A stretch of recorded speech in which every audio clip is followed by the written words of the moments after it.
మమ హృదయ నివాసో భక్తి నమో నమామి.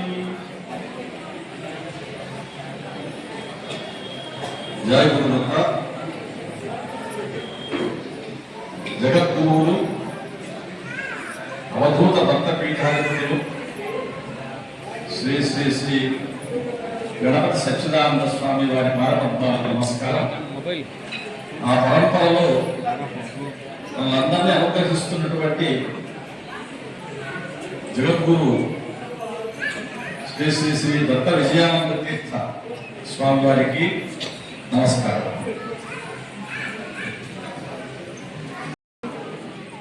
భగవంతుడు కనిపిస్తే వారి ఆనందం అంత ఇంతగా జన్మ రాహిత్యమే. ఆ భగవంతుడు ఎక్కడ కనపడతాడు అని పుణ్యక్షేత్రాలు తీర్థాలు అన్వేషిస్తూ ఉన్నాడు. చివరికి భగవంతుడితో భక్తులు మొదలుపెట్టుకున్నాడు. అయ్యా, నిన్ను ఎక్కడని వెతికేది నేను, నాకు సాధ్యం కావడం లేదు, నిన్ను చూడాలని ఉన్నది అని అంటే, పసిపిల్లవాడు తల్లి కోసం అడిగితే తల్లి ఎలా తపన చెందుతుందో పిల్లవాడిని దగ్గర తీసుకోవాలని, అట్లాగే భగవంతుడు కూడా నేను నీతో పాటే ఉంటాను అని అన్నాడు. మరి మంచిది. ఎక్కడున్నాడు అంటే నేను నీ శరీరంలోనే ఉన్నాను అని చెప్పాడు. ఆ స్వామినే అంతర్యామి అని అంటారు. అంటే భగవంతుడు ఎక్కడున్నాడు? మన శరీరంలోనే ఉన్నాడు. ఇంతమంది డాక్టర్లు శరీరాన్ని కోస్తున్నారు, ఆపరేషన్లు చేస్తున్నారు. యువతలు కనపడ్డా? కనపడలేదు. భవతు సుఖకరి ప్రాణశక్తి పరాణః అంటుంది వేదం. ఏ ప్రాణశక్తి అయితే మనలో అంతర్గతంగా ఉన్నదో అది మనకు సుఖమును ప్రసాదించుగాక. ప్రాణం ఉంది తెలుస్తోంది, ఎక్కడుంది కూడా తెలుస్తోంది. పాదం నుంచి ఈ శిర పర్యంతం, ఆపాద శిర పర్యంతం ఈ శరీరంలో ఉన్నది ప్రాణం, కానీ కనపడకుండా ఉన్నది. ఎవడైనా నాకు ప్రాణం లేదు అనగలరా? ప్రాణం లేదు అని అంటే వాడు పిచ్చోడు అర్థం, అంతే. ప్రాణం లేకపోతే శరీరం లేదు, పనికి రాదు. అంతర్గతంగా ఉన్నటువంటి అంతర్యామి భగవంతుణ్ణి, స్వామి నువ్వు లోపలైతే ఉన్నావు కానీ నా దర్శనం ఇవ్వడం లేదు అని పరితపిస్తే, నేను నీకు దర్శనం ఇస్తాను అని చెప్పి భగవంతుడు రామావతారము, కృష్ణావతారము అట్లా అవతారాలు ఇచ్చినాడు. అంటే మన కోసం దిగొచ్చినాడు. కొన్నాళ్ళు జరిగేపాటికి రామావతారం నేనున్నాను లేదు, కృష్ణావతారం వచ్చినప్పుడు నేను కూడా మధురానగర్లో ఉన్నానో లేదు, నేను చూసినానో లేదో అనుమానం. అలా భగవంతుడితో బలపెట్టుకుంటే, నీవు అవతారమూర్తిగా వచ్చినావు, మాతో పాటు శ్రీరాగా నేను అప్పుడు ఉన్నానో లేదో నాకు తెలియదు అని అంటే, నీకు మరింత దగ్గరగా నేను అర్చామూర్తిగా వస్తాను అన్నాడు. అర్చామూర్తి అంటే విగ్రహ రూపంలో, విగ్రహ రూపంలో నన్ను పెట్టుకొని నువ్వు పూజించు, నీ మనం నేను అన్నిటికీ నీకు కాసు చేసి పెడతాను అని. మళ్ళీ అనుమానం వచ్చింది. స్వామి, అర్చామూర్తిగా నువ్వు సేవిస్తే మంచిదన్నావు, బాగానే ఉంది, నేనేం చెప్తున్నావు నువ్వు వింటున్నావో లేదో. ఎప్పుడైనా ఒకసారి మాట్లాడిస్తే సర్లేదా ఇప్పుడు ఎవరు లేదు, నువ్వు ఒకడే ఉన్నావు, నీతో మాట్లాడతానంటే మంచిదే, అసలు మాట్లాడలే అని నాకు తృప్తిగా లేదు స్వామి అని భగవంతునితో మొదలుపెట్టుకుంటే, నీకు దగ్గర ఉండాలి, నీతో పాటు సంచరిస్తూ ఉండాలి, నువ్వు చెప్పేది వినాలి, నీతో మాట్లాడాలి కదా, ఇంత అడుగుతున్నా కదా, అయితే నేను వస్తానని చెప్పేసి గురువు రూపంలో వచ్చాడు భగవంతుడు. అంటే ఇప్పుడు మనం ఎవరి సన్నిధానంలో ఉన్నాం? గురువు సన్నిధానం. గురువు సన్నిధానం అంటే భగవంతుని యొక్క సన్నిధానం. అందుకే పెద్దలు గురు సంహితలో గురు బ్రహ్మ, గురు విష్ణు, గురు దేవో మహేశ్వర, గురు సాక్షాత్ పరం బ్రహ్మ, తస్మై శ్రీ గురవే నమః అన్నారు. కొందరేమో సృష్టికర్త బ్రహ్మదేవుడు అన్నారు, మరికొందరు పోషణకర్త పెంచి పోషించేవాడు విష్ణుదేవుడు అన్నారు, శ్రీమన్నారాయణుడు అన్నారు, లయకర్త శివుడు అన్నారు. సంపేశ్వర శివుడిని ఎందుకు కలిసారన్నప్పుడు నేను మళ్ళీ తల్లి పిల్లవాడిని ప్రసవిస్తుంది, సృష్టికర్త ఆమెనే, పెంచి పెద్ద చేస్తుంది, పోషణకర్త ఆమెనే. పిల్లలు చంపేస్తుందా? చంపేది. కానీ ఏం చేస్తుంది తెలుసా? పిల్లవాడు ఆడుకొని అలసిపోతే వాడిని ఉయ్యాల్లో వేసి భూమి నిద్రపుచ్చుతుంది. అంతేనా? నీకు ఈ ఆటలన్నీ చాలరా, కాసేపు రెస్ట్ తీసుకో నువ్వు అని వాడిని అదే పనికి తీసుకుని ఉయ్యాల్లో వేసి పాటలు పాడి నిద్రపుచ్చుతుంది. వాడు గంటసేపు పడుతున్నాడు, లేచిన చూస్తుంది. ఇంకో 10 నిమిషాలు, ఇంకో 10 నిమిషాలు, ఇంకొక అర్ధ గంట, 2 గంటలు అయితే లేలే. ఏం చేస్తుంది తల్లి? ఆందోళనపడి నేను లేలా ఎంతసేపు వచ్చి నేను లేదు. శివుడు కూడా అంతే. కాసేపు ఈ ప్రపంచ వ్యవహారంలో అలసిపోయినటువంటి ఈ జీవాత్మలకు కాసేపు ఉయ్యాల్లో వేసి నిద్ర ఉంటారు. మళ్ళీ నిద్ర లేకపోతే ఆయన నిద్ర లేపుతారు. లేచి మళ్ళీ లోపలే అంటే మళ్ళీ ప్రపంచం మళ్ళీ సృష్టి మొదలు పెడతారు. మళ్ళీ పోష ఇళ్ళకు బ్రహ్మ విష్ణు శివుడు ఈ లోకాన్ని కాపాడుతున్నారు అని మనకు పెద్ద చెప్తున్నారు. పురాణాల్లో ఈ విషయాలు మనం వింటున్నాం, మహర్షులు చెప్తున్నారు. మరి ఆ బ్రహ్మను చూడాలనుంది, విష్ణువుని చూడాలనుంది, శివుణ్ణి చూడాలనుంది, ఈ ముగ్గురికి మూలమైన పరబ్రహ్మను చూడాలనుంది అని అనిపిస్తే ఎక్కడ మనం చూడవచ్చు? భగవంతుని చూడాలనుంది, ఎక్కడ చూడవచ్చు? మనంతా భగవంతుని చూసామా? చూసినా కళ్ళు ఎందుకు కూర్చోకుంటే మరి తలకి అర్థమవుతుందంటే భాగవతంలో ఒక పద్యం ఉన్నది నాన్న, మీరందరికీ తెలిసిందే. ఎవ్వనిచే జనించు జగము, తెలుసుకున్న అందరికీ. ఎవరి వల్ల జన్మిస్తాం? ఇది బ్రహ్మ వల్ల, అంతే కదా. ఎవ్వనిలో పలనుండు లీలమై, ఎవరిలో పెరుగుతుంది? ఇది విష్ణువు. ఎవ్వని యందు బిందువు, ఎవరిలో లీనమవుతుంది? శివుడు. పరమేశ్వరుడెవ్వడు, మూల కారణం వెవ్వడు, అనాది మధ్యలయుడెవ్వడు, సర్వము తానే అయిన వాడెవ్వడు, వాని ఆత్మభకు ఈశ్వరునే శరణంపు వేడను. ఈ పద్యం మీ అందరూ విన్నది, మీకు తెలిసిందే. ఇప్పుడు ఒకటి చూస్తాం. నేను బ్రహ్మం చూడాలి, సృష్టికర్తను. ఎవరిచే జనించు జగము, బ్రహ్మ వల్ల. ఎక్కడున్నాడు బ్రహ్మ? గురు బ్రహ్మ. పెంచి పోషించే వాడెవడు? జగన్ బ్రహ్మని లోపల నుండి లీలమై. ఎవరి దగ్గర ఉంటుంది? విష్ణువు దగ్గర ఉంటుంది. విష్ణు పెంచి పోషిస్తున్నాడు. మరి ఆ విష్ణు ఎక్కడున్నాడు? గురు విష్ణు. ఎవరి యందు బిందు, ఎవరిలో లీనమై ఉంటుంది. ప్రపంచమంతా లీనమవుతుంది అంటే పరమేశ్వరుడు. పరమేశ్వరుడు ఉన్నాడు. గురుదేవో మహేశ్వర, మూల కారణం, అనాది మధ్యలయుడెవ్వడు, సర్వము తానేయిన వాడెవ్వడు అని అంటున్నాడు. సాక్షాత్ పరం బ్రహ్మ. గురు సాక్షాత్ పరం బ్రహ్మ. కాబట్టి నువ్వు గురువును దర్శించినట్టయితే బ్రహ్మను, విష్ణుని, శివుణ్ణి, ముగ్గురిని ఒకేసారి, దానికి మూలకర్త అయిన ఆదిపరాశక్తిని కూడా దర్శించినట్టే. కాబట్టి మనకు భగవంతుని చూడలేదని భయపడక్కర్లేదు. సాక్షాత్తు మన ఎదురు కూర్చున్నటువంటి స్వామివారే భగవత్ స్వరూపము. ఒకసారి వివేకానంద స్వామి దగ్గరికి ఒక వ్యక్తి వచ్చి, రామకృష్ణ పరమహంస భగవంతుని చూశాడంట, ఆయన మీకు చూపించినాడంట, మీరు నాకు చూపిస్తారా అన్నాడు. అడగడం సులభం ఉంది, చూసేదానికి అర్హత ఉండాలి కదా. కలెక్టర్ ఉద్యోగం ఖాళీ ఉన్నట్టు నాకు ఇస్తారంటే ఇస్తారా? నువ్వు చదువుకుంటే ఇస్తాను. అది సరే అడిగాడు, ఆశ కొద్ది అడిగాడు. రామకృష్ణ పరమహంస మీకైతే భగవంతుని చూపించినాడు కదా, నువ్వు నాకు చూపిస్తావా? ఓ చూపిస్తా, దాన్ని ఏమిటి అన్నాడు ఆయన. సరే ఎందుకు శ్లోకం చదువుకున్నాడు అని చూపించి, సరే ఎప్పుడు చూపిస్తాను? ఇప్పుడు చూపిస్తా అన్నాడు. చూపించాను అయితే అన్నాడు. రామకృష్ణ చూపించాడు, అదే దేవుడు అన్నాడు. అంటే అక్కడ కొంచెం గురువే సాక్షాత్తు భగవంతుడు. గురువు మనకు ఎట్లా న్యాయం చేస్తాడు? ఎందుకు ఆయనతో మనకి ఏం పని? గురువు ఎవరో పరాయి వ్యక్తి, మన కుటుంబంలో ఉండే వ్యక్తి కాదు.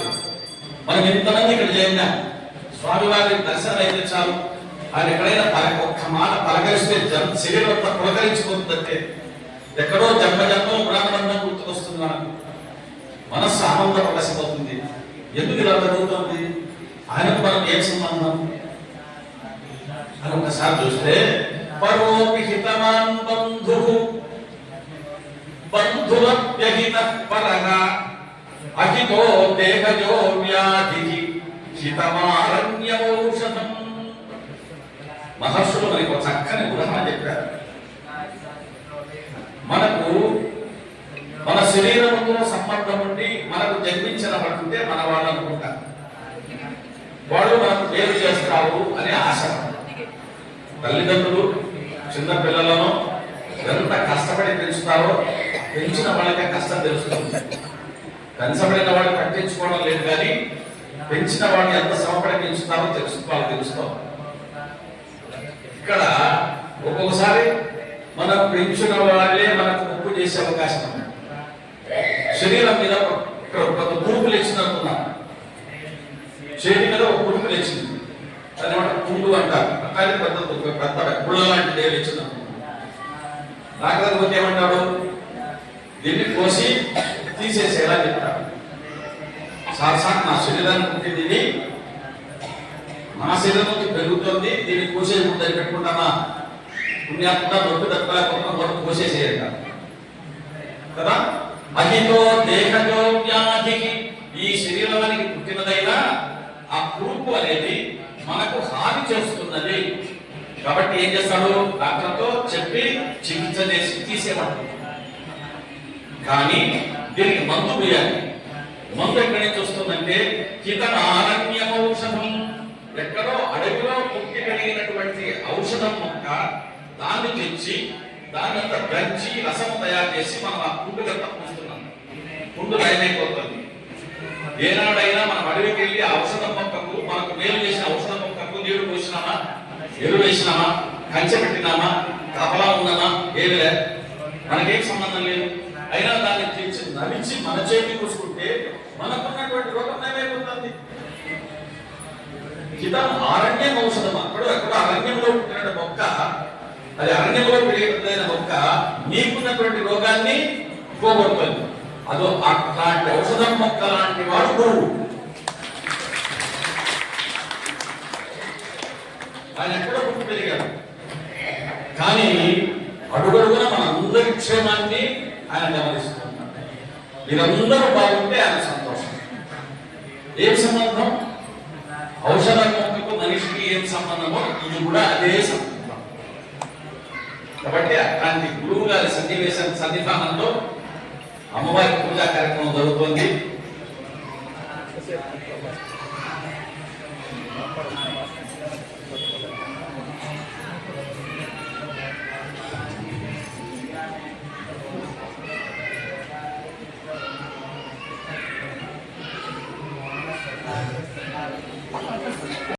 గురువుల వారు మరింతసేపు ఏదో పడవుతుందా అన్నారు.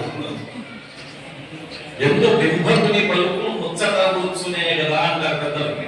పసిపిల్లవాడు మాట్లాడుతుంటే ఆ మాటలకు అర్థం లేకపోయినా వాడు ఏ రోజు మాట్లాడుతున్నా తల్లిదండ్రులు ఆనందపడుతుంటారు. అట్లాగే నేను ఏం వాగినా గురువు గారికి మాత్రం ఆనందం, బాగా వాడుతున్నా పర్వాలేదు. అట్లా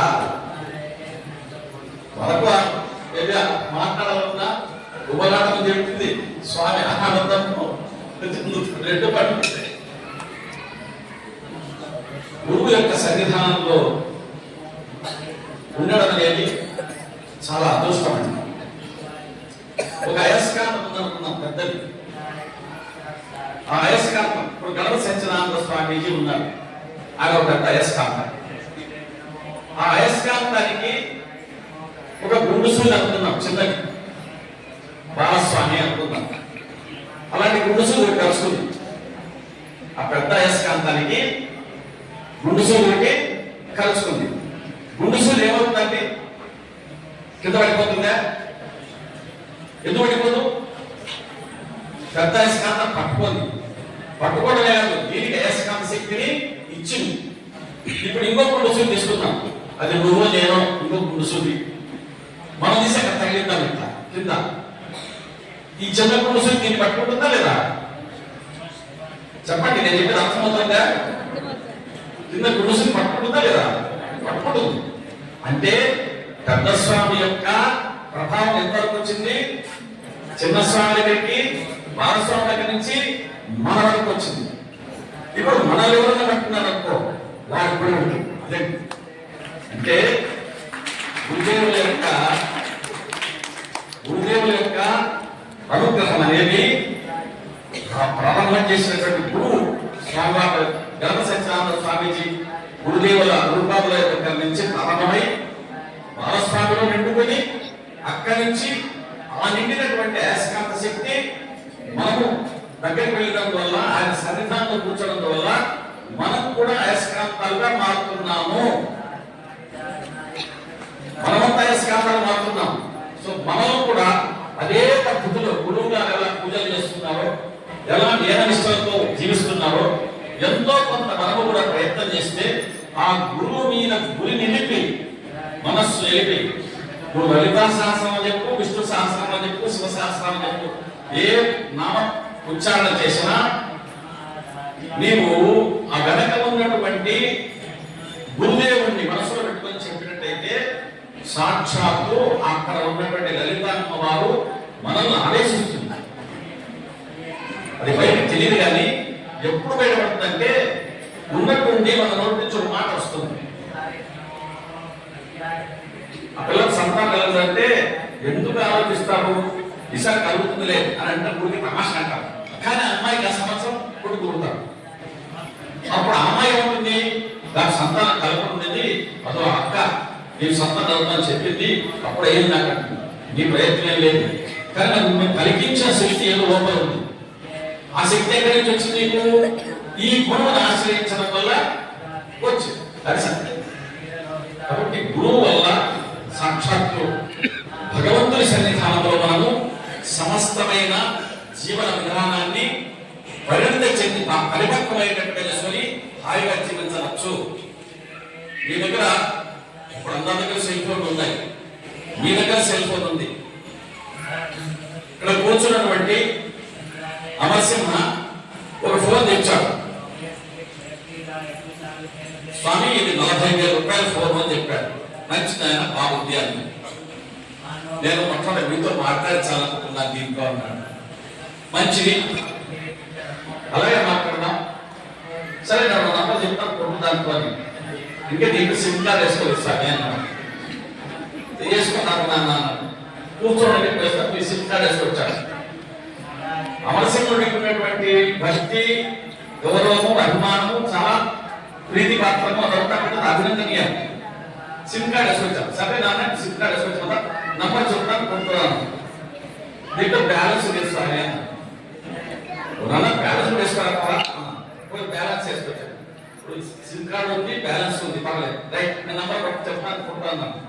ఇది దీంట్లో ఛార్జ్ లేదు సార్, బ్యాటరీ ఛార్జ్ కాలేదు అన్నాడు. సరే కాసేపు ఛార్జింగ్ పెట్టాను. సో బ్యాటరీ కూడా పెట్టాడు, ఛార్జింగ్ అయిపోయింది, బాగుంది. ఇప్పుడు నంబర్ కొట్టాను. ఏదో శ్రీకృష్ణ పరమాత్మకో లేకపోతే రామచంద్రుడితో నంబర్ కొట్టాను. గణప సత్యానంద స్వామి నంబర్ కొట్టాను. ఇంత చేస్తే ఆ సెల్లో అవుట్ ఆఫ్ కవరేజ్ ఏరియా అని వచ్చింది. అంటే అందుబాటులో లేదు. ఈ 40,000 సెల్ ఏం చేసుకోనండి పనికి వచ్చిందా? ఇప్పుడు ఈ శరీరం అనేది సెల్, దీంట్లో బ్యాలెన్స్ ఉంది. ఆయుష్యే బ్యాలెన్స్. దీంట్లో బుద్ధి ఉన్నది, అంటే అన్ని ఆలోచిస్తుంది. అంటే నంబర్లన్నీ ఫీడ్ చేస్తే ఎవరి వస్తారు వాడు పంపిస్తుంది. ఇది ఛార్జింగ్ అయింది. అంటే దీని నుంచి మనస్సు ఉన్నది, బలం ఉన్నది. శరీరంలో శక్తి ఉన్నది, బుద్ధి పనిచేస్తున్నది, పనిచేసే బుద్ధి ఉన్నది, ఆయుస్సు ఉన్నది, అన్ని ఉన్నాయి. నువ్వు భగవంతుడితో టచ్ లో లేవు అంటే అవుట్ ఆఫ్ కవరేజ్ ఏరియాలో ఉన్నాడు. ఏమన్నా ప్రయోజనమై జన్మకు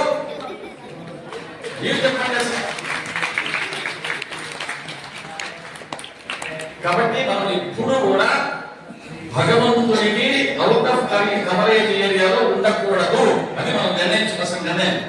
నువ్వు అవుట్ ఆఫ్ కవరేజ్ ఏరియాలో పోతున్నావనే గురువులు వచ్చి మనం మైసూరు పోలే, మైసూరు నుంచి స్వామి వచ్చారు మన దగ్గరికి. ఇప్పుడే టెక్నాలజీతో నిజానికి అవసరం మనది, కానీ అది వాత్సల్యం. తమ బిడ్డలంటే తల్లిదండ్రులకు ఎంత వాత్సల్యమో అట్లా భక్తులంటే, శిష్యులంటే, గురువులకు అంత వాత్సల్యం. వీళ్ళని ఎవరైనా సముద్ధరించాలి అని తపన వలవుతుంది. ఆ తపన కోసమే ఇంత దూరం పర్యటన చేస్తూ ఉంటారు. మీరు మనం దేవాలయాల్లో ఉత్సవాలు జరిగినప్పుడు ఉత్సవమూర్తిని గ్రామ వీధులలో ఊరేగిస్తారు, ఊరేగింపు చేస్తారు. ఎందుకు చేస్తారు? ఎవరైనా ముసలివాడు కానీ, ఆరోగ్యం సరిగా లేనివాడు కానీ, పిల్లలు కానీ గుడికి వెళ్ళి ఆ తిరణాలలో దూసుకొని పోయి భగవంతుని దర్శించుకునే అవకాశం లేని వాళ్లకు తన దర్శనాన్ని ఇవ్వడానికి సాక్షాత్తు స్వామే ఉత్సవమూర్తి పురవీధులంతా వస్తున్నారు. అంటే భగవంతుడికి నువ్వంటే అంత ఇష్టం ఉంది. మమ ఇమాంశో జీవలోకే జీవభూత సనాతన. ఎదురు చెప్తున్నాడు, ఎవరో కాదు నువ్వు నావాడివే. మనమే నేను నీవాడిని అనలేకపోతున్నా కానీ ఆయన అంటున్నాడు నువ్వు నావాడివేరా, రా దగ్గరికి రాని. ఇంకా దగ్గరికి రాలేదంటే ఈ సెల్ ఫోన్ ఏమిటికి పనికిరాంది అర్థం. అంతే. భగవంతుని దృష్టిలో మనకు ఎంత దగ్గరగా ఉంటే అంత మంచిది. మనము భగవంతుని యొక్క అంశములనే. అలాంటి ఇంత ఉత్తమమైన మానవ జన్మను పొంది, మానవ జన్మ తేరగా వచ్చిందా? లేదు. మహతా పుణ్యపణ్యేన క్రీకేయం కాయము స్వయా అని చెప్తుంది శాస్త్రం. మహతా పుణ్య, మహతా అంటే చాలా ఎక్కువ. పుణ్యపణ్యేన భగవంతుడి దగ్గరికి వచ్చినప్పుడు ఏమైనా ఏం చేసావు నువ్వు? నీకేమో అతి అడుగుతున్నావు కదా, మానవ జన్మ అది కానీ ఇంకా పెద్ద కావాలా, నేను దాంట్లో మినిస్టర్ కావాలా, లేదా చీఫ్ మినిస్టర్ కావాలా, ప్రధానమంత్రి అంటే మరీ మంచిది అని అనుకుంటున్నావు కదా. ఏం చేశాను కదా, ఏం చేశాడు కదా, ఏం చేశాడు కదా. నేను జయలక్ష్మీపురానికి వెళ్ళినాను, అమ్మవారి సన్నిధానంలో కూర్చున్నాను, లలితా సహస్రనామం చేశానంటే రైట్, వెరీ గుడ్, నీకు ఎంతో కొంత మంచి పని చేశావు అని ఇట్లాంటి పుణ్యాన్నంతా చూసి భగవంతుడు నీకు మానవ జన్మ ప్రసాదించాడు. ఊరికి రాలేదు. ఇట్లాంటి మొట్టమొదట వృక్షస్య జన్మని సుపక్వ ఫల ప్రదానాత్. మనమంతా మొట్టమొదటి ఎక్కడో చెట్టు. మొట్టమొదటి జన్మ ఏది? చెట్టు జన్మ. ఆ చెట్టు జన్మ వచ్చినప్పుడు అడిగో చెట్టు పుట్టాము, ఏమన్నా జన్మనా ఇది, ఎక్కడికి పోలేము, ఎవరితో చెప్పుకోలేము, మన అభిప్రాయాలను ఎవరితో పంచుకోలేము, గొడ్డలతో నరుకుతుంటే కూడా ఏం మాట్లాడలేదు.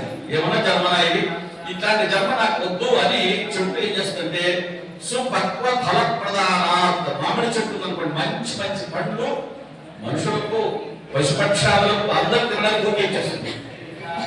ఏ మామిడి చెట్టు అయినా ఎప్పుడైనా నేను డబ్బులు అడిగిందా? లేదు. మధ్యలో తెచ్చిన మానవుడు పుంజుకుంటున్నాడు తప్ప చెట్టు మాత్రం ఎప్పుడే కానీ ఫలదానం చేస్తుంది.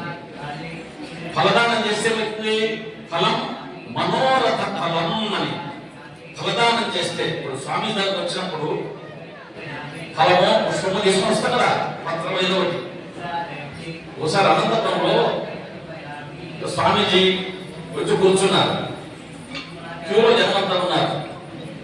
స్వామీజీ దగ్గర పనిచేసే ఒక స్వామీజీ భక్తుడు ఏమండి, గురువు గారి దగ్గర వెళ్ళేటప్పుడు, ఆయన సాక్షాత్తు దత్తస్వరూపుడు, గురువు గారి దగ్గర వెళ్ళేటప్పుడు వట్టి చెరువులతో కూడాదు, ఏదో ఒక పండు తీసుకెళ్ళండి లేదా పువ్వు తీసుకెళ్ళండి అని చెప్పాడు. నేను తెచ్చుకున్నాను స్వామి అన్నాడు. ఆయన ఏం తెచ్చుకున్నాడు? ఏం లేదు ఆయన చేతిలో, ఏం లేదు. మాట్లాడకుండా క్యూలో ముందుకు వస్తున్నాడు. ఆయన ఆకలి లేక ఏదో తీసుకోండి, ఏదో తీసుకోండి, ఉత్త చేతులు వెళ్ళదండి గురువు గారి సన్నిధానానికి చెప్తున్నాడు. ఆయన ఈయన ముందుకు వచ్చేసాడు. ఇంకా చివరికి క్యూలో ఉండాను అంటే విసుక్కుని నేను తెచ్చుకోలేవయా, సతాయిస్తావు అన్నాడు. ఏం తెచ్చినావయ్యా అన్నాడు. అడిగితే ఓ సంచి నేను చూపించాడు, ఖాళీ సంచి తీసి చూపించాడు. ఈ ఖాళీ సంచి ఏమిటి అన్నాడు. అందరూ ఇచ్చిన పనులు ఉంటాయే అవి స్వామి ఇస్తే నాకు వేసుకోవాలని తెచ్చాను. అంతా గురువు గారికి కూడా సడగో పెట్టే భక్తులు తయారయ్యారు.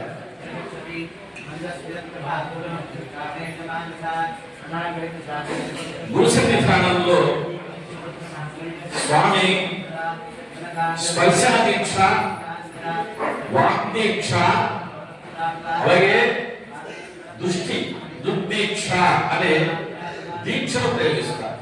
అది ఏమిటి నీకు త్వరగా చెప్తాను. ఇప్పుడు సాగరాలు బట్టలేస్తాం, అన్ని బట్టలు ఒకే పద్ధతిలో ఉతుకరు. ఒకటి సౌడు సున్న పెట్టి బట్టకేసి కొడతారు, ఒకదాన్ని సోపుతో ఉతుకుతారు, ఒకదాన్ని సర్పాటలో ఆరేస్తారు. అంటే ఏ దానికి ఉన్నటువంటి మాలిన్యం ఎలా పోగొట్టాలో వాడికి తెలుసు. ఇది మనం నిత్య జీవితంలో చూస్తున్నటువంటి సమాజంలో చూస్తున్న అంశం. గురువు గారు కూడా కొంతమంది ఇలా చూస్తున్నారు. ఆయన దృష్టి పడితే చాలు, ఆయన ఏం చెప్పనక్కర్లేదు, మాట్లాడక్కర్లేదు. ఆయన దృష్టితోనే వాడు సముద్ధరించబడతాడు. అంటే వాడికి ఆధ్యాత్మిక జ్ఞానం కలిగి, జ్ఞానశక్తి కలిగి, భగవంతుని మీద ప్రేమ ఏర్పడి ప్రతిరోజు భగవన్ నామ స్మరణ చేస్తూ వాడి జీవితాన్ని ధరించుకుంటాడు. ఆ బుద్ధి ఎలా కలిగిందంటే ఆ గురువు యొక్క దృష్టి పడటం వల్ల దీన్ని దృప్తీక్ష అని అంటారు. రెండవది వాగ్దీక్ష. స్వామీజీ దగ్గర పిలిచి వీట్రా బాగున్నావా అని అడుగుతారు. ఒక స్వామీజీ దగ్గరికి పల్లెటూరు వ్యక్తి అన్నదమ్ములు ఇద్దరు బెంగళూరుకు వెళ్ళారు. బెంగళూరులో ఆరోగ్య పాలన పరీక్ష చేస్తే క్యాన్సర్ ఉందని చెప్పారు. ఒకటి పెట్టి 2 ఇన్స్టిట్యూషన్లు క్యాన్సర్ ఉందని చెప్పారు. వాడు తిరిగి వస్తున్నారు. వస్తుంటే అనంతపురంలో స్వామీజీ మహానుభావుడు సత్యనారాయణ స్వామీజీ మహానుభావుడు వచ్చారని తెలిస్తే ఆయన చూసుకుంటా అక్కడ వేయాలి. అంతమంది కూర్చోంటే స్వామి ఇలా చూసి నువ్వు రా పిలిచాడు. అక్కడ 2 ముగ్గురు లేచారు. మీరు కాదని ఆ వ్యక్తి రమ్మన్నాడు. దగ్గరకు వచ్చారు. దగ్గరకు వచ్చి నమస్కారం పెడితే ఏం బంగారు బాగున్నారా అన్నాడు. వీడు బోర్ ఏడ్చేశాడు. ఎందుకు ఏడుస్తున్నావు అన్నాడు. నాకు క్యాన్సర్ అని చెప్పినారు స్వామికి, ఏం బాగుంటాము అన్నాడు. ఎవరు చెప్పింది? పొరపాటు పడ్డాడే, తప్పు, నువ్వు బాగున్నావు, ఏం లేదు కాబట్టి విచారించుకోమన్నాడు. ఆశ్చర్యపోయాడు. ఇదేంటి స్వామి ఇలా చెప్తున్నాడని మళ్ళీ వెంటనే బెంగళూరు పోయారు. అసలు మళ్ళీ డాక్టర్ పని చేస్తే ఏం చెప్పింది? ఇది తప్పు, ఏం లేదు, ఇంకోటి పొరపాటు ఇచ్చింది, నీకేం లేకపోతున్నారు. ఇదండి వాగ్దీక్ష. మీ సన్నివేశం జరిగినది నేను పేరు కూడా చెప్పలేదంతే. అంటే మహానుభావులు, తపశక్తి సంపన్నులు, వాళ్ళు సాక్షాత్తు భగవత్ స్వరూపులు. వాళ్ళ నోటి నుంచి నిన్ను పలకరించారంటే నీ జన్మ ధరించినట్టే, అందులో సందేహం లేదు. అలా దాన్ని వాగ్దీక్ష అంటారు. అంటే వీళ్ళు ఇంకా సంస్కరించవలసిన అవసరం ఉన్నది. మొదటి వాడిని చూపుతో చూసి వాడిని సంస్కరించేశాడు, మనకు తెలియదు, కానీ మనలో మార్పు వచ్చేస్తాం. రెండవ వాడిని పలకరించి వాడిని బాగుపరుస్తాడు. నువ్వు ఇలా చేయి నీ బాగుంటుంది అని. మా అబ్బాయికి మోకాలు నొప్పి వచ్చింది, చిన్న వయస్సు, వాలీబాల్ ఆడుతుంటే అక్కడ దెబ్బతింది. డాక్టర్ పోతే లోపల రాడేలు అన్నారు. ఆర్థోపెడిక్ డాక్టర్ పోతే రాడేలు అన్నారు. ఏం చేసిన ప్రతి చిన్న వయసు ఇట్లా ఉంది అని అనుకుంటున్నాను. ఆ రోజు టీవీలో సత్యనారాయణ స్వామీజీ ఆయన అనుగ్రహ భాషణ చేస్తూ ఇలా ఆయన కట్టుకున్నట్టు కాషాయ వస్త్రాన్ని పైకి లాగి మోకాల వరకు చూపించి, ఏదన్నా బాధ ఉంటే నాకు చెప్పండి రా, నేను చూస్తాను, చూస్తే పోతుందని, ఎందుకు భయపడతారు బాధపడతారు అని చెప్పాడు. మనకే చెప్పినట్టుంది అనుకున్నాను నేను అని. నా భార్య బొరబర వెళ్ళిపోయిన వయసు పోయి స్వామివారిని దర్శించుకొని, స్వామి మోకాలకు వచ్చిందంటే ఎక్కడిది అని తీసి చూపించాడు. అని చూశాడు. ఏమేమో పంచగా పడినటువంటి చోట్ల ఇంకో అన్నాడు. ఏదో 100 రూపాయల మందులు ఏమి ఇచ్చారు, చూస్తున్నాడు, బాగా ప్రమాణం అన్నాడు. ఇప్పుడు మా వాడికి 45 ఏళ్ళు, ఎక్కడిగా వచ్చేది అని. ఒక్కసారి వారి దృష్టి పడితే చాలు, అంత కోపలేదు. అర్థంగా అంటే నిరంతరం ఈ సేవ చేయడం వల్ల, అంటే భగవత్ సేవ చేయడం వల్ల ఆ అమ్మవారు అనుగ్రహించి వాళ్ళ ఆవేశిస్తుంది. సాక్షాత్తు వాళ్ళే వీళ్ళు నడిచే దేవుళ్ళు లోకంలో.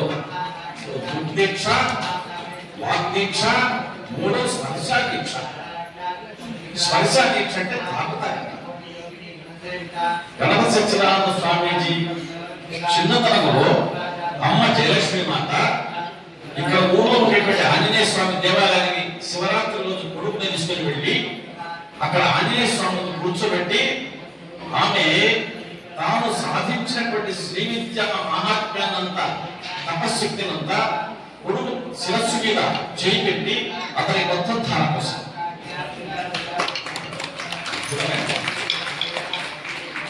నామము శరీరం ఇవ్వడమే కాదు, తల్లి జ్ఞాన శరీరాన్ని ప్రసాదించింది, అంతేకాదు శ్రీ విద్యా శక్తిని ప్రసాదించింది స్వామివారి. అంటే ప్రపంచంలో ఎక్కడికి వెళ్ళినా ఆయన సాక్షాత్తు నడిచే దేవుడు, ఆయన దర్శనం అయితే చాలు. అంతటి మహానుభావుడు ప్రేమించి లాలించి పెంచినటువంటి వాడు ఇక్కడ ఉన్నటువంటి బాలస్వామి.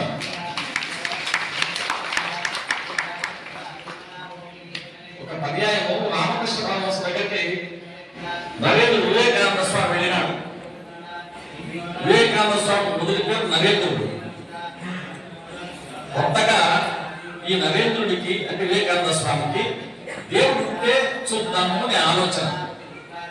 ఎవరు సన్యాసులు కనపడినా దేవుడు ఉన్నాడా అని అడిగేవాడు. ఉన్నట్టు చూపిస్తావా అనేవాడు. నువ్వు చూసినావా అనేవాడు. ఎవరు చెప్తాను నేను చూసాను.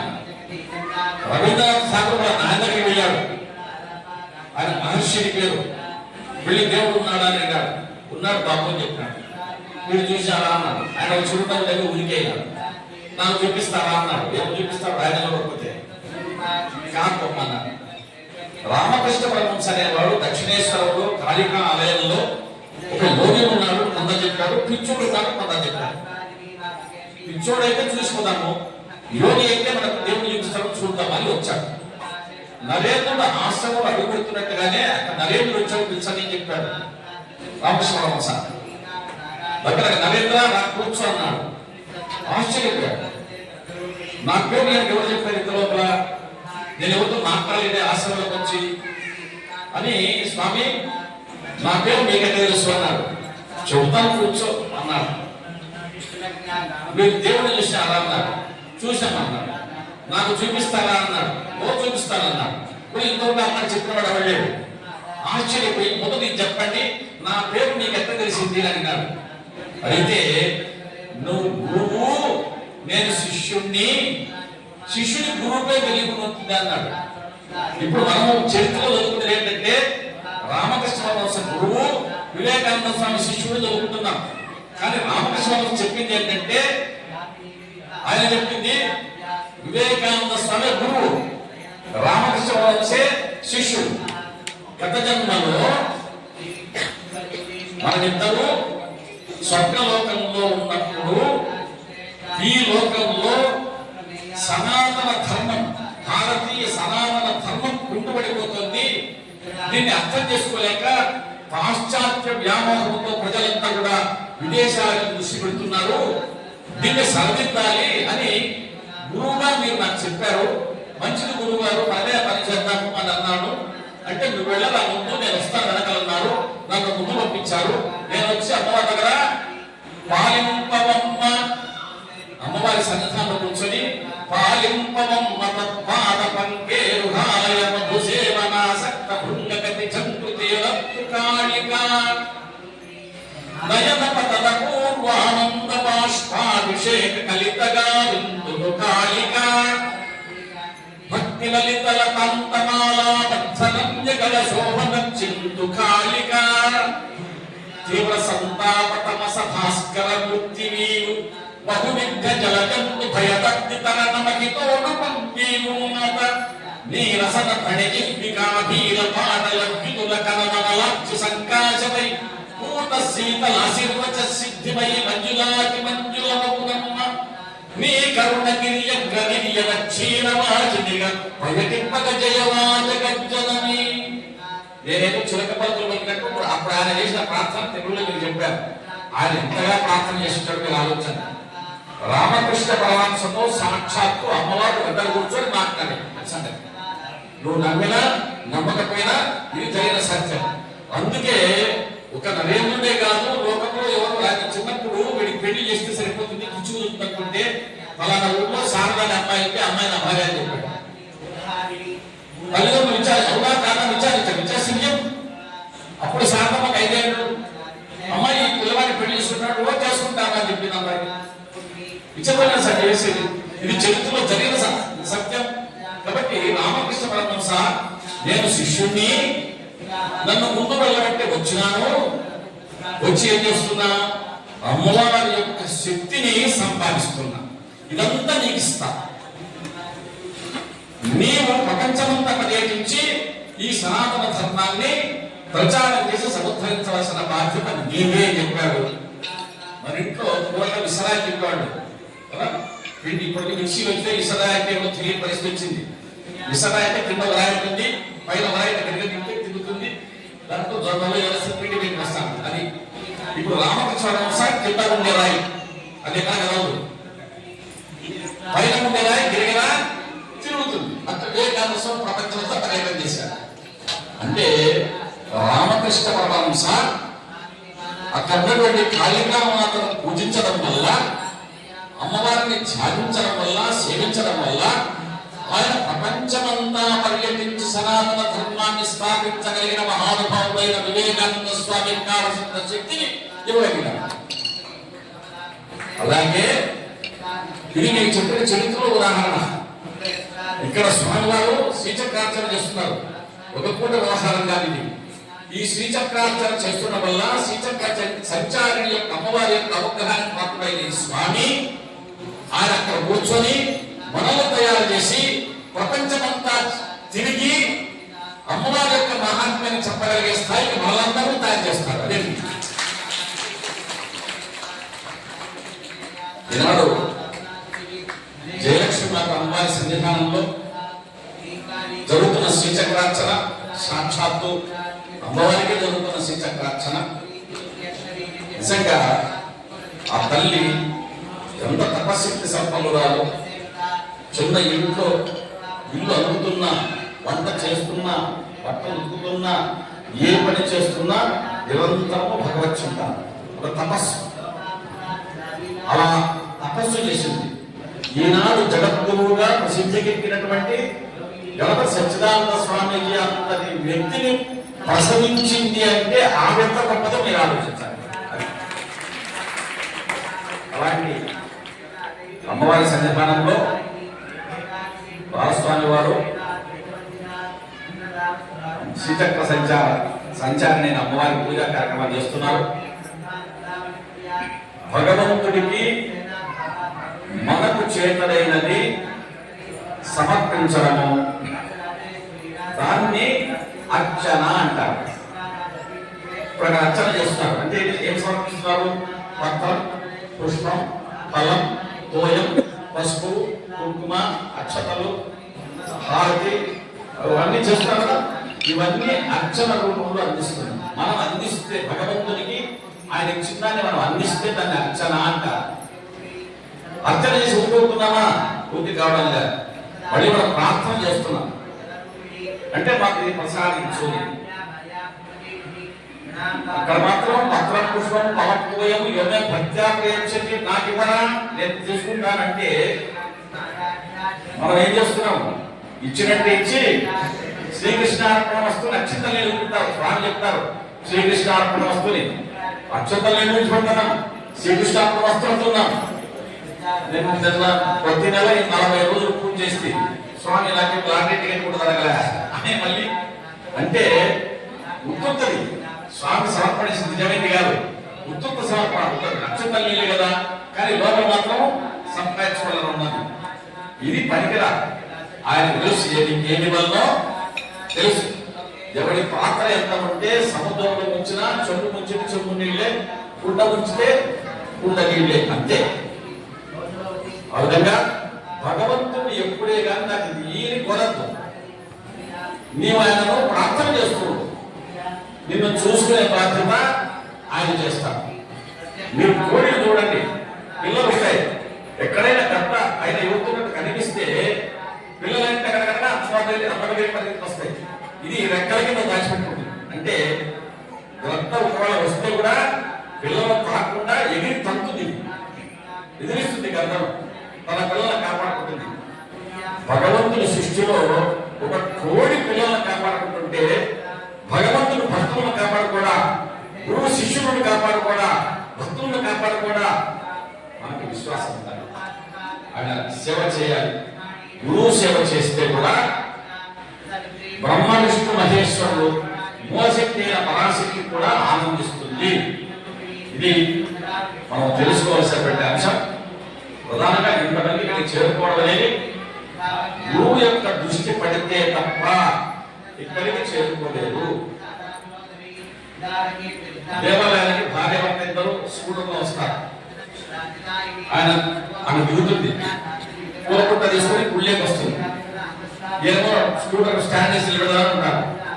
అటువైపు నుంచి ఇంకో జంట వస్తారు, అతడు దిగుతాడు, ఆమె దిగి లోపలికి వచ్చేస్తుంది. వీళ్ళిద్దరూ మాట్లాడుతూ పెడతారు. ఎంతసేపు మాట్లాడతారంటే ఇది రబ్బరామాయణం, ప్రపంచ విషయాలు మాట్లాడతారు. తిరిగి సాగిపోతానికి సాగుతుంది, మళ్ళీ మళ్ళీ సాగుతారు. అయితే ఈ రబ్బరామాయణం మాట్లాడుతుంటారు. లోపలికి వచ్చిన వాళ్ళు శ్రీచక్రార్చన చూస్తారు, పూజలో పాల్గొంటారు, స్వామివారి ఆశీస్సులు తీసుకుంటారు, కొబ్బరికాయ సమర్పిస్తారు, ప్రసాదం తీసుకుని బయట పడతారు. వాళ్ళ రబ్బరామాయణ ప్రసాదాన్ని ఉంటుంది. అక్కడ కాసేపు ఉండి ఇలా లోపలికి వస్తారని చూసి రాలేదు ఒకటి బయట పోతుంది. అయిపోయిందా మన పాలిక స్కూటర్కి వెళ్ళిపోతాం. అంటే ఆమెకు మాత్రమే భగవంతుడు అనుమతి ఇచ్చినాడు. ఆయనకి ఇంకా కర్మ తెగిపోలేదు, ఆయన పర్మిషన్ లేదు. అంత ఇక్కడ దాకా వస్తారు, ఇక్కడ 10 నిమిషాలు కూర్చోలేదు. టైం ఏంటి వెళ్ళిపోతారు. ఏం టైం ఏంటి నిషేధం ఏముంది? ఈ సన్నిధానంలో ఉంటే, భగవత్ సన్నిధానంలో ఉంటే ఆ స్వామి తీర్థమిస్తాడు. అకాల మృత్యు హరణం, సర్వవ్యాధి నివారణం, సమస్త దురితోపశమనం, విష్ణు పాదోరకం, పావనం శుభం అంతా చెప్తారు. ఆ స్వామి ఇచ్చే అకాల మృత్యువును కూడా తప్పించగలిగిన శక్తి సంపన్నమైనది. అది వాళ్ళ చేతిలో ఆ భగవద్ అర్పణ చేసినటువంటి ఆ నీళ్లు తీర్థమిస్తే అది అకాల మృత్యువును కూడా తప్పిస్తుంది. అట్లాగే సర్వ వ్యాధి నివారణం. గరుడ సచ్చిదానంద స్వామీజీ వారి ఆశ్రమంలో మూలికా తీర్థాన్ని ఇస్తారు. స్వామివారి శ్రీచక్రానికి అభిషేకం చేసిన తర్వాత మూలికా తీర్థాన్ని ఇస్తారు. ఆ మూలికా తీర్థంలో సమస్తమైన రోగాలు పోగొట్టు. మనం అన్ని వింటాం, అన్ని తెలుసుకుంటాం.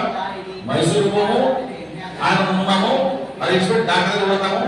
వాడు 3 లక్షలు 4 లక్షలు గుంజుకుంటే నమ్మకం ఆ డాక్టర్ బాగా పనిచేస్తాడు. కాబట్టి ఎవరిని నమ్మాలి, ఎక్కడికి వెళ్ళాలి అనేది జీవితంలో దృష్టి పెట్టుకోవాలి. భగవంతుడు చాలా కరుణామయుడు. గురువు రూపంలో వచ్చి మనం సంరక్షించే సంసిద్ధంగా ఉన్నాడు. స్వామీజీ బాలస్వామి పూజ చేస్తున్నారు. ఆయన పక్కన ఒక పుస్తకం పెట్టుకొని నోట్ చేసుకుంటుంటాడు. ఏం నోట్ చేస్తున్నాడు? ఇక్కడ పూజ జరుగుతుంటే బయట నుంచి 8 లోపలికి వచ్చింది అనుకున్నాం. ఇక్కడంతా భక్తులు ఉన్నారని చెప్పేసి ఆ 8 కోసం ఆ యజమాని వస్తాడు. ఇది వాళ్ళ భక్తుల కన్నా పరిగెత్తి ఇక్కడ తిరుగుతుంది, చుట్టూ తిరుగుతుంది. వాడు దాన్ని తిరుగుతాడు.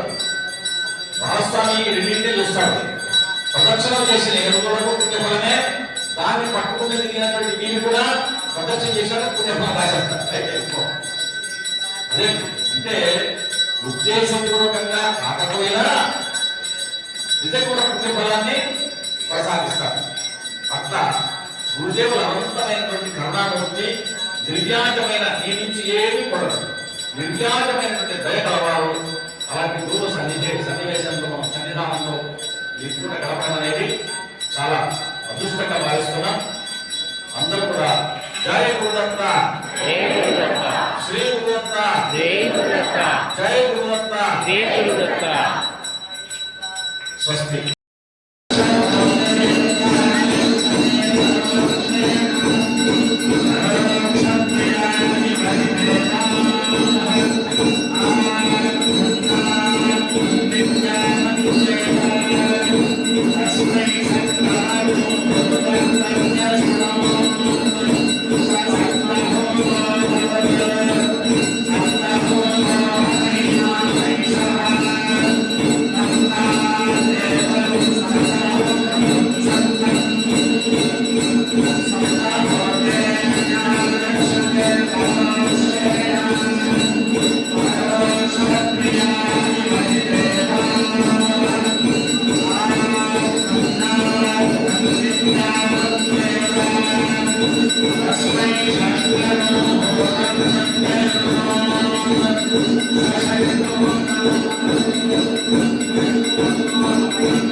श्री अन्नपूर्णेश्वरी माता को श्री श्री श्री जयलक्ष्मी माता जी की श्री श्री गणपति सच्चिदानंद गुरु मूर्ति की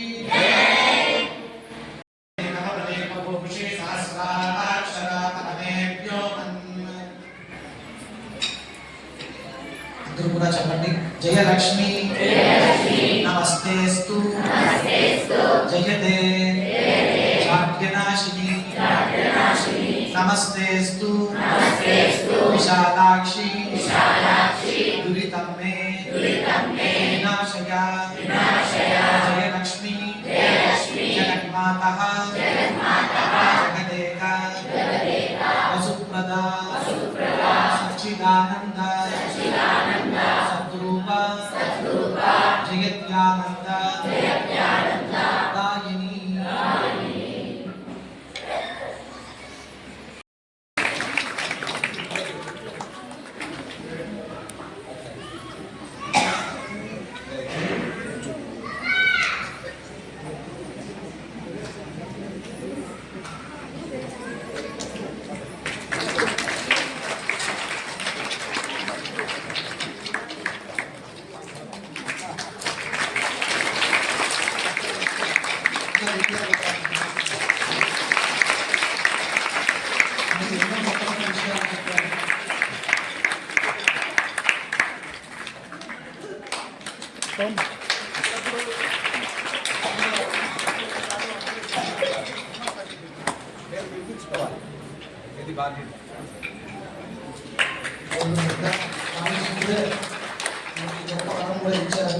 అప్పుడప్పుడు ఇక్కడికి వచ్చి మన అమ్మ సన్నిధిలో మంచి మంచి విషయాలు అమ్మ గురించి స్వామి చెప్తున్నారు. మనందరం ఈ జవాబారు మనందరం కూడా ఆయన పిలిపించి ఇక్కడ ఒకరోజు వారమైన సప్తాహం అనేది ప్రవచనం అనేది పెట్టించుకోవాలి అని స్వామీజీ గారు మనకు అనుగ్రహిస్తున్నారు.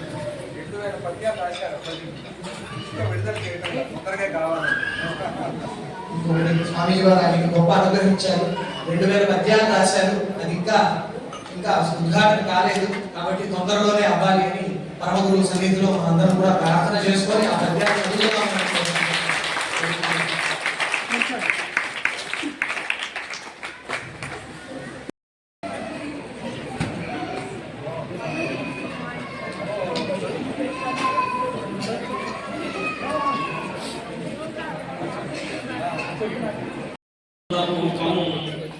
విబుధనిపకసేవ్యం యోగమార్గాధిరూఢం శరణముపగతానాం ఆర్తి సంఘాత్రివజ్రం మమ హృదయ నివాసో భక్తి నమ్రో నమామి. ఈ మధ్యనే స్వామీజీ వారు కర్నూలు వచ్చేసుకున్నప్పుడు స్వాగతం పలకమన్నారు. అక్కడ స్వాగతం పలికాను. స్వామీజీ వారి గురించి మాట్లాడిన పద్యాలు చదివాను. ఇక్కడ ఈ పీఠంలో మూలవిరాట దత్తాత్రేయ స్వామి గురు పరంపరలో చెప్పమన్నాడు. గురు పరంపరలో మూలవిరాట దత్తాత్రేయ స్వామి. దత్తాత్రేయ స్వామి అనుగ్రహమునకు నోచుకొని దత్తాత్రేయ స్వామి పునర్వ్యవస్థీకరణకు మూలమైనటువంటి జయలక్ష్మి మాత ఇక్కడ అధిష్టాన దేవత. ఈ క్షేత్రంలో అధిష్టాన దేవత జయలక్ష్మి మాత. జయలక్ష్మి మాత యొక్క అనుగ్రహాన్ని పొందుతున్న స్వామీజీ గురు పరంపరలో మొట్టమొదటి దత్తమూర్తి. స్వామీజీ తర్వాత అంతటి స్థానాన్ని అలంకరించినటువంటి మహానుభావుడు బాలస్వామి. బాలస్వామి వారికి స్వాగతం పలకానికి ఇంతమందికి స్వాగతం పలకాల్సిందే. అందుకని ఒక్కొక్క మాట చెప్పి నేను సేవ తీసుకుంటాను. స్వామీజీ వారు కార్యక్రమంలో ఉన్నారు కాబట్టి శ్రీదత్త విజయానంద తీర్థ స్వామి నమర్చయే సచ్చిదానంద సంధాన దత్త మార్గ ప్రవర్తకం. దత్త మార్గాన్ని ప్రవర్తింపజేసినటువంటి సచ్చిదానంద స్వామి వారి చేత లాలింపబడి ఈ పీఠములను అలంకరించినటువంటి స్వామీజీకి స్వాగతం. మొట్టమొదటి దత్తాత్రేయ స్వామి స్వాగతం. ఓంకార రూప దత్తాయ భూమానంద ప్రదాయినే భువనత్రాణ దక్షాయ స్వతసిద్ధాయ తే నమః. స్వామీజీ ఇందులో ప్రత్యేకత ఏంటంటే ఓం పుష్పస్వః. ఓం అనేది ప్రణవం భగవత్ స్వరూపం. ఓంకార రూప దత్తాయ ఓం భూర్భువస్వః కాబట్టి భూమానంద ప్రదాయినే అనంతమైన ఆనందాన్ని సాధించేవాడు. మళ్ళీ ఓం భూర్భువః భువనత్రాణ దక్షాయ స్వః స్వతసిద్ధాయ తే నమః.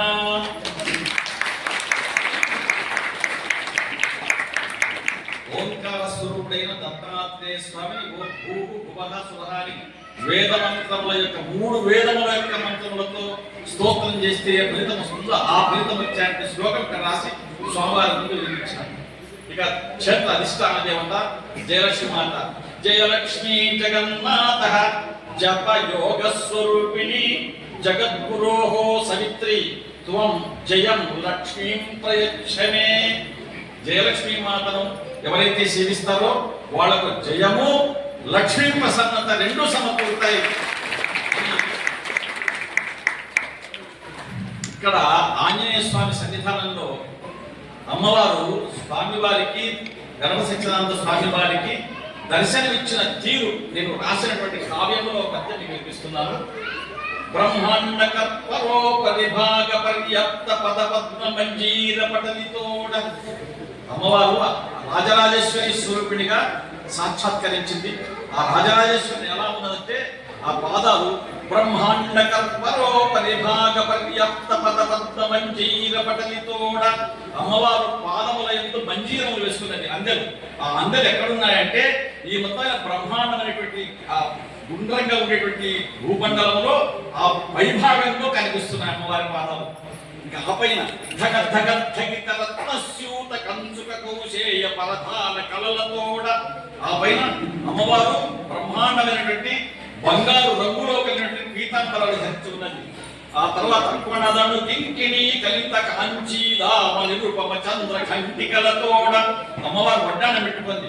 ఆ వడ్డాణంలో చందమామలాగా చంద్రవంకలాగా ఉన్నటువంటి ఖంటికలు గ్రోవుతూ ఉన్నాయి. అట్లాంటి చంద్రఘంటికలు కలిగిన కాంచీదామాన్ని అంటే వడ్డాణాన్ని పెట్టుకుంది అమ్మవారు. బహుచతుష్టయాభరణాయ మానేక్షం బహుచతుష్టయాభరణాయ మాన ఇక్షు పద్మ పాశ అంకుశ ప్రభలతోడ.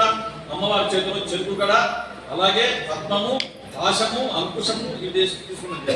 రమ్యకళ చుట్ట తారహారములతోడ మెడ నిండా హారాలు ఉన్నాయి. విమల పాల భస్మ త్రిపుండ్రములతోడ దుది మీద 3 రేఖలున్నాయి. దమ్ము తడుకొత్తు పని కిరీటముతోడ కరుణ నిండా అమ్మ సాక్షాత్కరించే. అమ్మ కనిపిస్తానే సాక్షాత్తు సచ్చిదానంద స్వామి వారు బాలును చూసి అమ్మను చూసి ఆయన లోపల నుంచి కవిత్వం తన్నుకొని వచ్చింది. అమ్మవారి స్తోత్రం చేశాడు. ఇది కూడా కావ్యవల్లి స్వామి.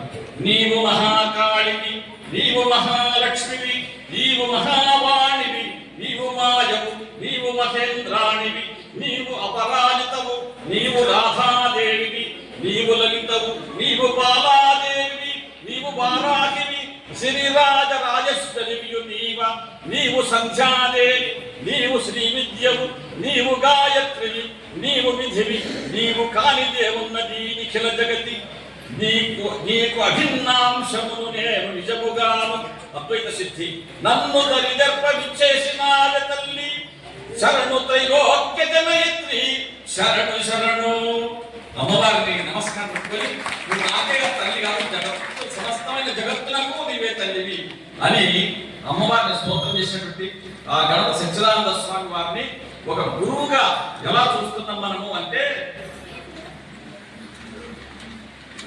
పల్లవిత సుజిత ఫలిత పాద పజాల తులిత శిష్యాలికి తోటన్నాది. గురువు గారు తోటమాలాగా పనిచేస్తాము. అంటే ఎక్కడైనా కొమ్మలు అడ్డం తిరిగి పెరిగితే కట్ చేసి పారేస్తారు, ఏములా లేకుండా. అది కాబట్టి మనము స్వామివారి సన్నిధానం అంటే చాలా జాగ్రత్తగా మెలగాలి. ఆయన తోటమాలి. ఇందులో కొన్ని మొక్కలు చివులు ఎత్తున్నాయి, అంతే చివులు వేసినాయి.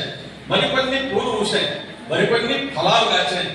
ఈ తోటను ఎలా కాపాడుకోవాలనో, ఏ చెట్టుకు ఎలాంటి సదుపాయాలు చేయాలనో ఆ గురువు గారు తెలుసు.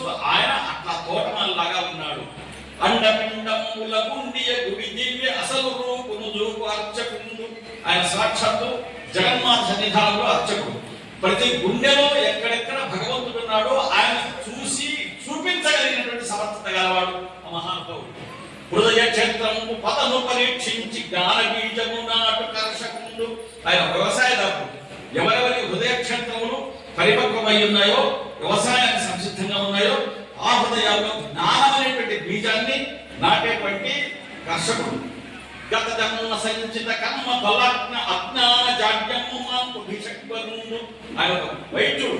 గత జన్మలో చేసుకున్నటువంటి పాపపుణ్య కర్మముల ఫలితాన్ని అనుభవిస్తూ కష్టాలు దుఃఖాలు అనుభవిస్తున్న వాళ్ళకు ఆ రోగాన్ని, అజ్ఞాన రోగాన్ని పోగొట్టేటువంటి ఆయన మహావైద్యుడు.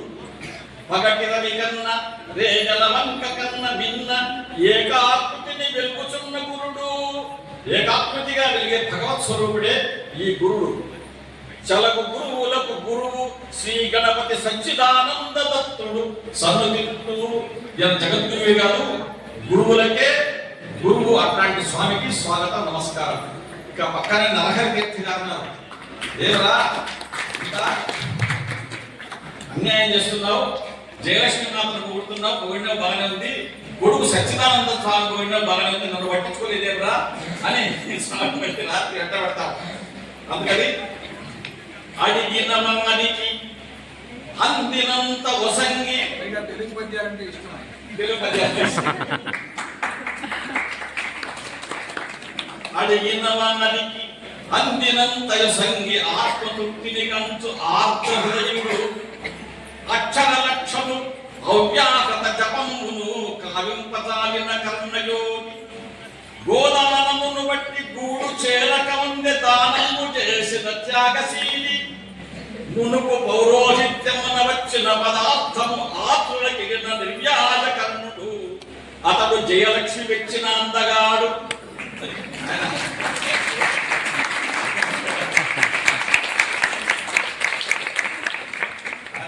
ఏంటంటే అతడు జయలక్ష్మి వెచ్చిన అందగాడు. దివిని బ్రతుకున నరహరి తీర్థయైన జానకంటూరి నరసింహ శాస్త్రి గారు నిండు దీవెనలపుడు అందించుగాత.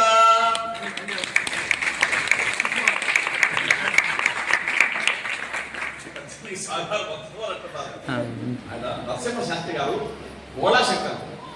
అందరూ ఊర్లో ఉండే వాళ్ళందరికీ నామైన చందమామ ఎట్లయితే అందరూ చందమామ అంటారో ఈయన ఊళ్ళో ఉండేవాళ్ళంతా మామ మామ అని పిలిచేవాడు. మామ ఈ రోజు ఇంట్లో ఏం లేవు మామ అని అంటే అప్పుడే పురోహితం చేసి ఏదో బియ్యమో బ్యాడో తెస్తుంటారు. ఆ మూట అట్లే మనకి ఇచ్చే తిరిపోరా అని అక్కడే వదిలేడు దారిలోనే. ఒకసారి గోదాన్ని ఇచ్చారు ఎవరు ఆవు దూడ తీసుకొని వస్తున్నాడు. ఒకడు దారిలో ఎదురయ్యి ఈ బొమ్మే పత్తులని దారిలో ఎదురయ్యి స్వామి పసిపిల్ల వాడికి పాలు లేవు ఇబ్బంది పడుతున్నామంటే ఎవరే ఇక ఆవుకి దూడ ఉందిరా పట్టకొని అక్కడ తారబట్టి ఇచ్చేసాం. ఇంకా ఆయన అక్షర లక్షల అవ్యాహిత జపమును గావింపదాలిన కర్మయోగి కూర్చున్నాడంటే ఓం నమ శివాయ 2 అక్షరాలు ఉన్నాయి, పంచాక్షరి 5 లక్షలు జపం ఓడించాలి. ఓం నమో వాసుదేవాయ 7 అక్షరాలు, మొత్తం 12 అక్షరాలు 14 అక్షరాలు. 8 అక్షరాలు ఏమంటారు అనుకుంటే అన్ని లక్షలు జపం చేస్తున్నారు. ఎంత జపశక్తి సంపన్నుడంటే ఆయన ముందు ఇంద్రజాల మహేంద్రజాలాది విద్యలు ఏవే కానీ ఎవ్వడిని ప్రదర్శించదాలేడు. తన కుమారుణ్ణే అలా పరీక్ష చేసినాడు. అది ఆయన జీవిత చరిత్రలో వస్తుంది. ఎప్పుడైనా స్వామి అమ్మవారు అనుగ్రహిస్తే స్వామి అనుగ్రహిస్తే మీకు ఆ పురాణం సరి వినిపిస్తారు. అత్యద్భుతమైన అడిగిన వారికి అందినంతయ సంగి ఆత్మతృప్తిని గంచు ఆర్ద్ర హృదయుడు అక్షర లక్షము అవ్యాహత జపమును గావింపదాలిన కర్మయోగి గోదానమును పట్టి గూడు చేరకముందే దానము చేసిన త్యాగశీలి మునుపు పౌరోహిత్యమున వచ్చిన పదార్థము ఆతులకిన నిర్యాజకరణుడు అతడు జయలక్ష్మి మెచ్చిన అందగాడు దివిని బ్రతుకున్న నరహరి తీర్థయైన జాణ. ఆయన చిన్నప్పటి నుంచి నేను సన్యాసి తీసుకోవాలా సన్యాసి చివరి కొడుకు దగ్గరనే సన్యాసి తీసుకున్నాడు. తీర్థయైన జాన గంటూరి నరసింహ శాస్త్రి గారు నిండు దీవెనలప్పుడు అందించుగాత. నరహరి తీర్థగా స్వామివారు కూడా అందరికీ కూడా ఆశీస్సులు అందించుగాత. ఇక్కడ ఉన్నే పట్టులో జయలక్ష్మీమాత ఉన్నప్పుడు జరిగిన ఒక సన్నివేశం మీకు పద్యంలో వినిపిస్తున్నాను. వెనుకబడిన పిల్ల పెళ్లి కుదిరినది పాపనమ్మయ్య దీవెనల వలన. జయలక్ష్మీమాత ఇంటికి వచ్చి మయా పిల్ల పెళ్లి కుదరలేదంటే ఈ మాఘమాసం అయిపోతుందో అని చెప్తే మాఘమాసం పెళ్లి అది సంగతి. వెనుకబడిన పిల్ల పెళ్లి కుదిరినది పాపనమ్మయ్య దీవెనల వలన చారు పోసినదమ్మ జ్వరము తగ్గినది మా చిన్నవానికి అమ్మ చేతి చదువ. అమ్మ పిల్లడి జ్వరం వస్తుందంటే నేను చారు ఇస్తాను, ఓ బాగా తిప్పంటే చారు తీస్తే తింటే ఇప్పుడు బాగా ఒక కలిసింది. సమయ ప్రకారము సంతానముదవే మా మనమనికి అమ్మయ్య మాట మహిమ. సంతానం కలగలేదని అమ్మ మనవడికి పెళ్లి చేశాం, ఇప్పుడు 3-4 ఏళ్ళు ఏంటి సంతానం కలగలేదంటే ఈ సంతానం ఈ సంవత్సరం కొరకుడు పుడతాడు అని అంటే కొడుకు పుట్టాడు తెలిసింది.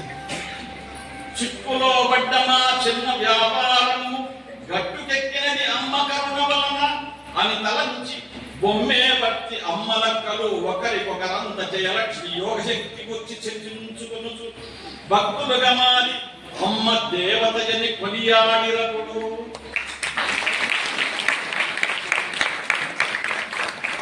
బొమ్మే భక్తులో అమ్మవారు ఎట్లా ఉండింది అంటే ప్రమిదలో దీపకళిక చందమున నటది.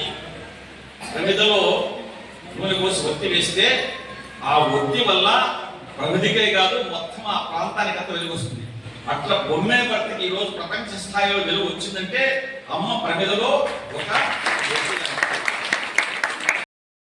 జయలక్ష్మీమాత. గ్రామ ప్రజలకు కొంగు బంగారమయ్యే సుదతి జయలక్ష్మి ప్రజకు దిక్సూచి అయ్యే. ఇది అమ్మవారి స్తోత్రము.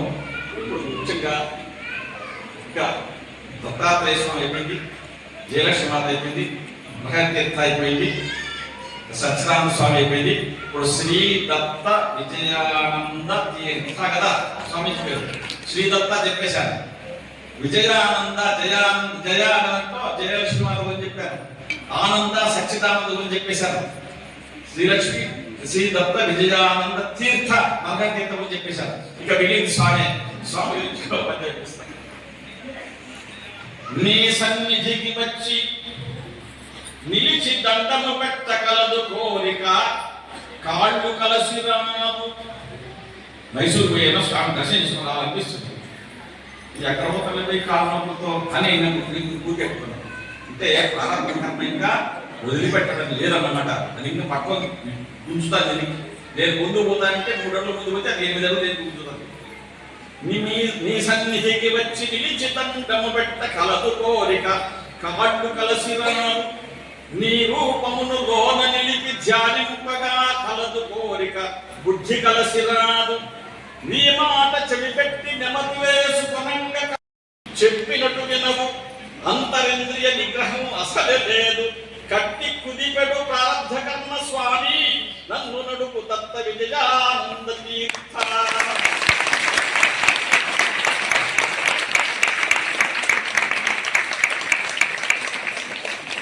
చివరగా అందరి పక్షమున ప్రతి పాదములో నమస్తే నమస్తే నమస్తే అని నమస్కారం పెట్టి మీ అందరి పక్షమున నేను నా గొంతుకు వెళ్ళి స్వామివారికి నమస్కారం పెట్టాను.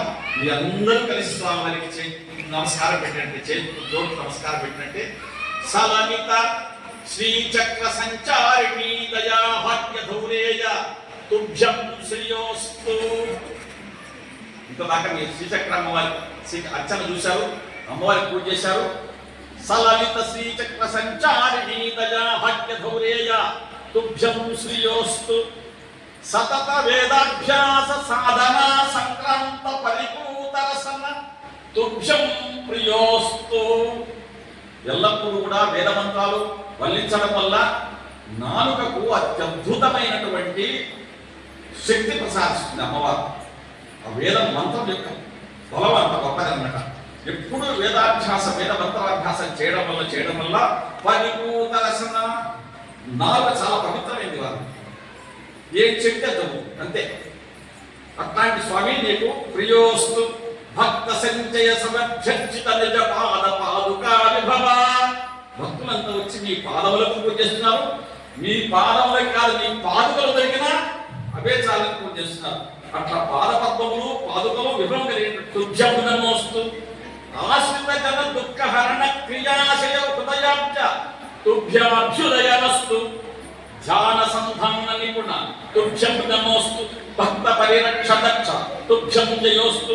పావన జగద్గురుమణి తుభ్యం నమోస్తు. నది శతంబు దత్త విజయానంద తీర్థ.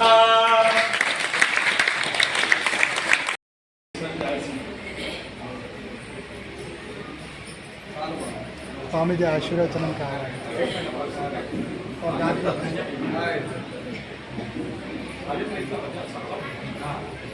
అన్నీ కూడా ఒకసారి